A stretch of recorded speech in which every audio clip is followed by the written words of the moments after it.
Hello दोस्तों, कैसे हैं आप सब लोग। होप कि आप सब लोग बहुत अच्छे होंगे। आज हम लोग मैक्रो इकोनॉमिक्स का एक और इम्पॉर्टेंट टॉपिक पढ़ने जाएं जो कि शायद आपने अपने ग्रेजुएशन में नहीं पढ़ा होगा। ठीक है, एग्जाम में इसे क्वेश्चन आया हुआ है एंड बहुत ही सिंपल तरीके से मैं आपको बताऊंगा जिससे आपको चीज़ें आसानी से समझ में आ जाएं।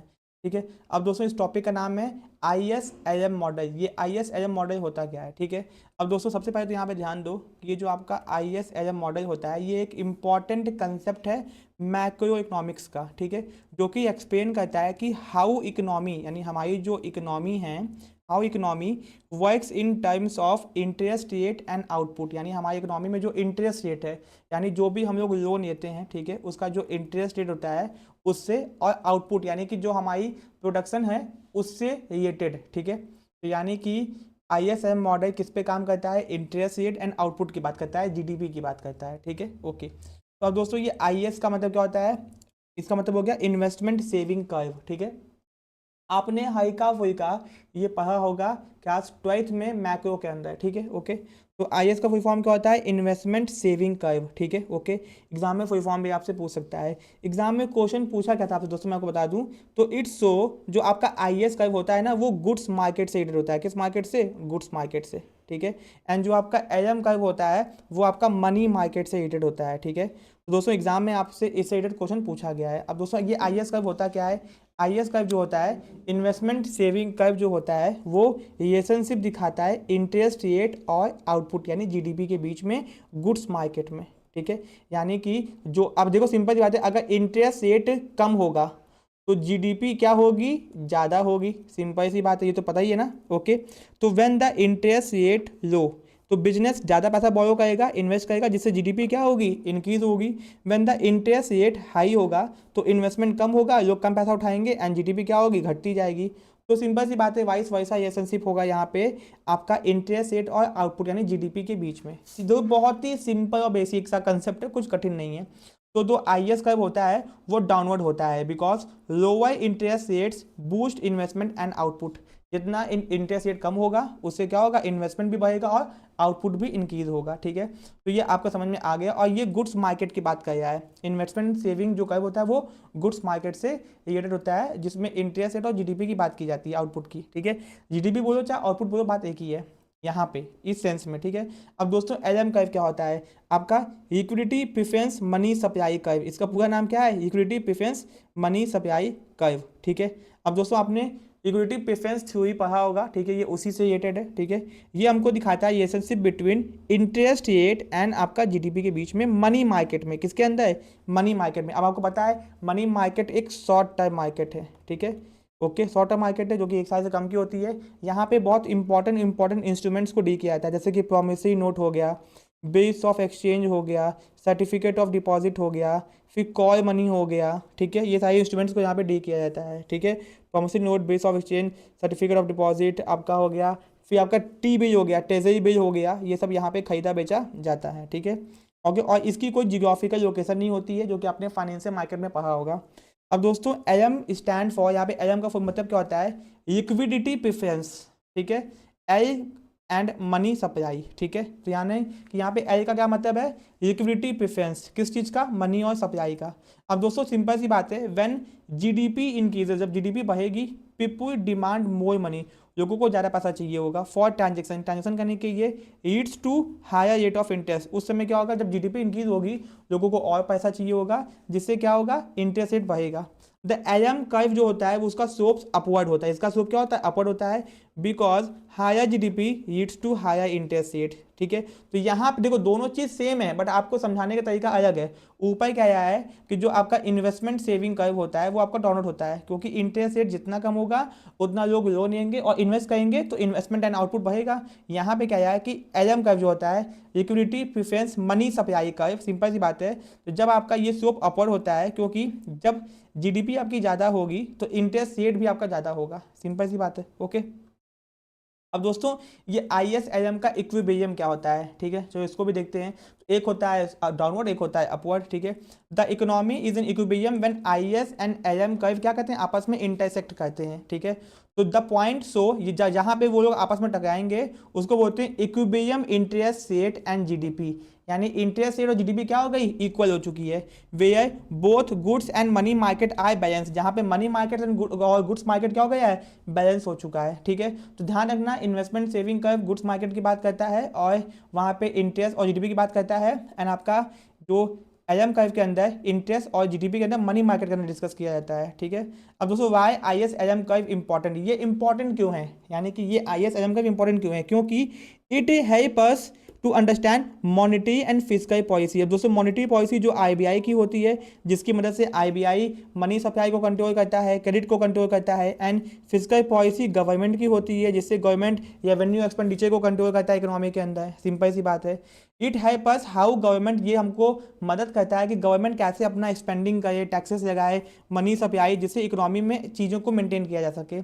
इससे हम लोग महंगाई, बेरोजगारी एंड इकोनॉमी की ग्रोथ को एनालिसिस कर सकते हैं, समझ सकते हैं, ठीक है। चलो अब आपके सामने आईएस कर्व आ गया गुड्स मार्केट के अंदर। ये थोड़ा सा आपका डिटेल्ड एक्सप्लेनेशन है, बट आपका काम जो एग्जाम में पूछा है ना वो ऊपर ही हो चुका है। तो आईएस कर्व यानी इन्वेस्टमेंट सेविंग कर्व, जो कि गुड्स मार्केट के अंदर होता है, इसको ध्यान में रखना, बार बार मैं बता रहा हूँ, एग्जाम में पूछा गया है।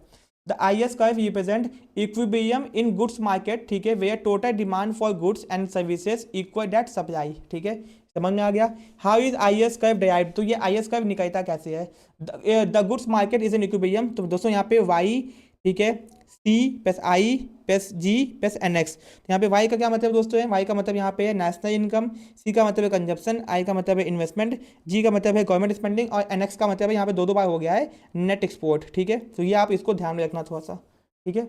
अब दोस्तों यहाँ पे ध्यान दो, net investment is influenced by interest rate, जो आपका नेट इन्वेस्टमेंट होता है, ठीक है, जो इन्वेस्टमेंट होता है वो किससे इन्फ्लुएंस होता है, इंटरेस्ट रेट से। ये तो आपको पता ही है ना कि भैया अगर इंटरेस्ट रेट ज़्यादा होगा या कम होगा तो इन्वेस्टमेंट ज़्यादा कम होगा। When interest rate low business borrow more and leading to more investment, तो जीडीपी क्या होगी, ज़्यादा होगी।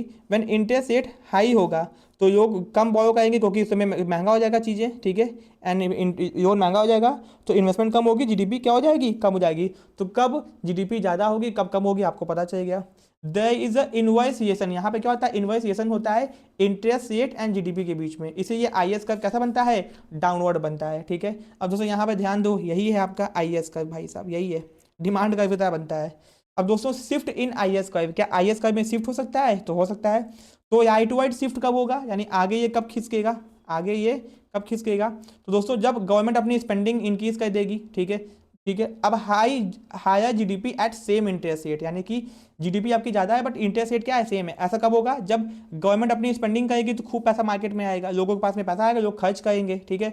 अब गवर्नमेंट खर्चा करेगी यानी लोगों की इनकम यानी लोग कब खर्चा करेंगे, तो कंज्यूमर कॉन्फिडेंस लोगों का बढ़ेगा, कॉन्फिडेंस बढ़ेगा, स्पेंडिंग बढ़ेगी तो लोग ज़्यादा खर्च करेंगे, इन्वेस्टमेंट इंक्रीज होगा, हायर एक्सपोर्ट होगा तो सिंपल बात पैसा ज़्यादा आएगा।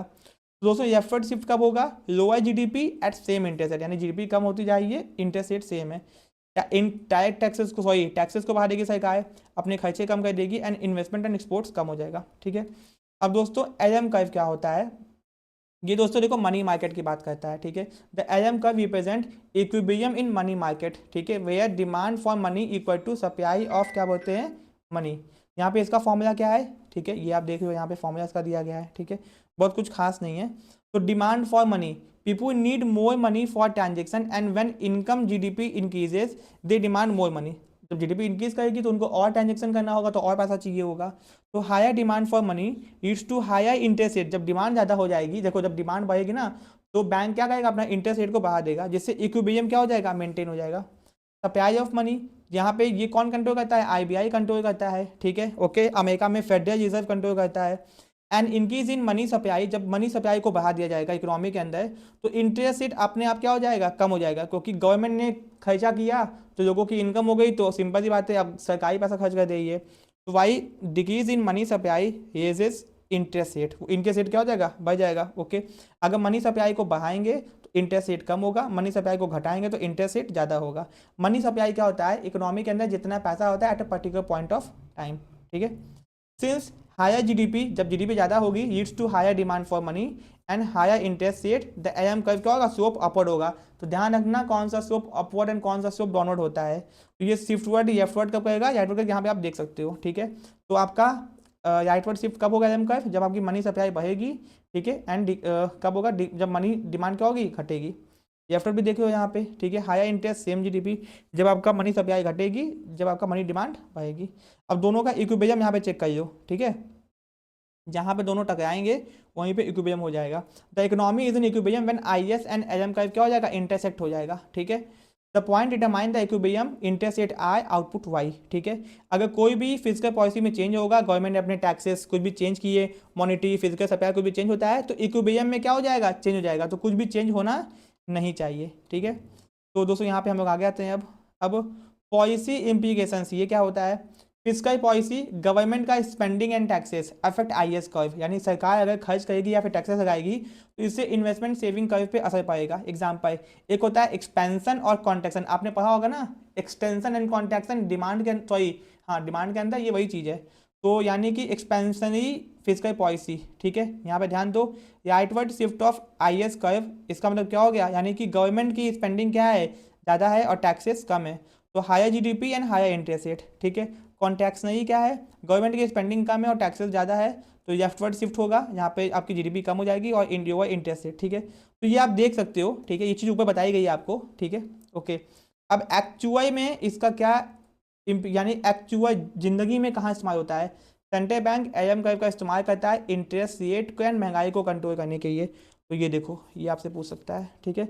गवर्नमेंट यूज़ करती है आईएस कर्व को डिसाइड करने के कितनी टैक्स पॉलिसी लगानी है या फिर कैसे कैसे खर्च करना है, ठीक है। तो ड्यूरिंग ये सेशन जब हमारी मंदी का समय होता है तो expansionary fiscal policy and monetary policy use किया जाता है, ठीक है, ओके, ध्यान रखना, ओके, इकोनॉमी को ग्रोथ करने के लिए। तो फाइनली समझ में आ गया, आईएस कर्व जो होता है वो डाउनवर्ड स्लोप होता है। इक्विलिब्रियम इन गुड्स मार्केट, ये रिलेशनशिप दिखाता है इंटरेस्ट रेट और जीडीपी के बीच में। एलएम कर्व अपवर्ड स्लोप होता है, इक्विलिब्रियम मनी मार्केट की बात करता है, ये रिलेशनशिप दिखाता है money supply and interest rate के अंदर। जहाँ पे इंटरसेक्शन होता है दोनों का, वहाँ पे आपका इक्विलिब्रियम होता है, ठीक है, ओके। तो यही था आपका आईएस एलएम कर्व, जिसके ये हवा बना हुआ था, बहुत कठिन है, बहुत कठिन है, बहुत ही सिंपल सा है और कुछ भी नहीं था इसके अंदर, ठीक है। एग्जाम में बस गुड्स मार्केट और मनी मार्केट पूछा गया था, ठीक है। होप कि आपको समझ में आ गया होगा।